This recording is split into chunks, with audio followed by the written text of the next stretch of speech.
Welcome Cryptopians to Total Crypto Updates, bringing you another video for real deep dives into the crypto industry. I can't promise to only speak about crypto, but I can promise everything will be overstood.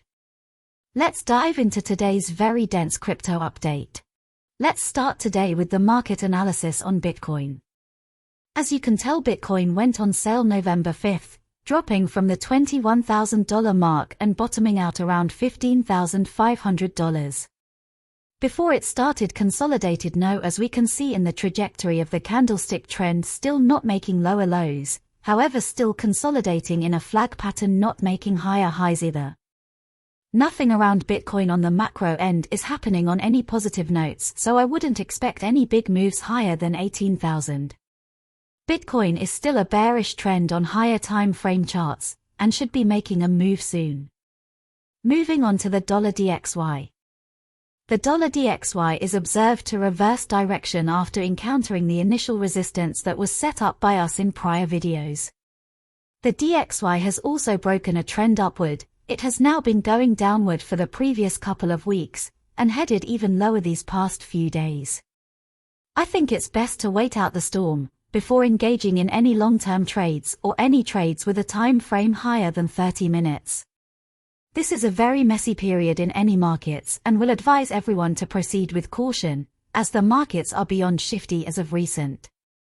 Moving on to the crypto markets price action overview. This week on CryptoBubbles.com is shaping up to be rather gory. Those bubbles with a negative percentage in the price analysis for the week are represented by the abundance of red bubbles, as you may have noticed. According to the price analysis charts for today, Shiba, Polygon's Matic, AVAX, Polkadot, and Cardano all show negative price movement. This sends a message or creates a ripple effect that is infectious throughout the whole market, since it involves the more commercially viable mainstream cryptocurrencies. The majority of my favorite currencies currently have positive trends. The value of XRP has increased by 6%, the value of Quant has increased by 5%, the value of Dash has increased by 3%, Hedera Hashgraph is exhibiting symptoms of an upward price action as well, and the value of Litecoin has increased by 8%. Chainlink announced in a tweet that their advanced blockchain is powering over 1,000 decentralized Oracle networks to power Web3. Bringing the total number of transactions to over 6 trillion as a result. The tweet on November 19 reads, Tweet 1. Over 1,000 Chainlink decentralized Oracle networks have launched to power Web3. Enabling 6T+ in transaction volume. Delivering 5B+ data points on chain. Supporting 14+ blockchains and L2S. The thread continues. Tweet 2. Chainlink helps Web3 builders innovate with a security-first mindset. If you need reliable market data delivered to your DApp, this guide explains everything you need to know about Oracle security. Integrating off-chain data inputs into a smart contract improves DApp developers' options but introduces security risks. Your smart contract must now rely on Oracle data to conduct its functionalities. Even if the other components of your smart contract satisfy stringent security criteria, if an entity can tamper with the data input or the data isn't supplied securely and in time, you might run into major problems, and your entire contract could be at danger. Any breach of your smart contract might have catastrophic implications. Poor Oracle security might expose your smart contract to attacks. Decentralized application security depends on the quality of data inputs and the integrity of the Oracle mechanism providing them on-chain. An earlier tweet posted by Chainlink is a statement by Chainlink stating the Chainlink Oracle automation is becoming an industry standard for devs. The tweet reads, Recent testing by @robo_vault revealed Chainlink automation to be significantly more reliable than alternatives. That's one of many reasons Chainlink automation has become the industry standard for developers building advanced DeFi protocols. Here is the clip that's provided in the tweet. So we found a bunch of automation products that are available in the market, and we figured, hey, let's just chuck them in the race, get them to compete with our custom keeper, It gives us some redundancy, and let's see how it performs. So we ran that for a few months, and unfortunately we found that our in-house keeper was actually more performant than the available off-the-shelf infrastructure. This wasn't the outcome we were hoping for, so it was back to revamping roadmap. However, the timing was perfect. It was right when Chainlink had just deployed their Chainlink automation to Avalanche, which is where we were deploying at that time. And during the months prior to this, I'd been monitoring Chainlink's Oracle updates, and I could see that they were landing transactions successfully and reliably when we were really struggling to. So I was super excited to try it out and chuck it in the race and see how it performed. The outcome was we were stoked with the results. So Chainlink automation has landed in the past 4 months 81% of our rebalance transactions out of the about 200 transactions we've needed. Our in-house keeper was only 18% of that, which we know is relatively reliable. So that speaks to how strong Chainlink's automation is. And then the other keepers were still running it in concurrently at this time and only landed about 1%. So this essentially solves our keeper and our automation problem that we have. What that means for us is that we no longer have to invest stacks of resources into building off-chain automation and getting that reliable. Now we can focus on what we're really interested in and what we're really good at, and that's building delta-neutral strategies.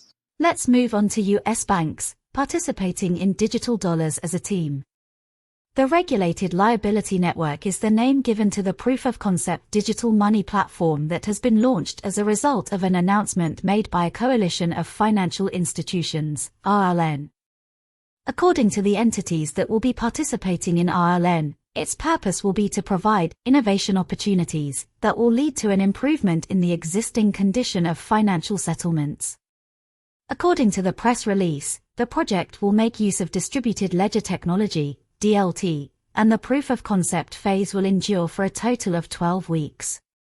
Several commercial banks and regulated non-banking companies will participate in the trial using just US currency.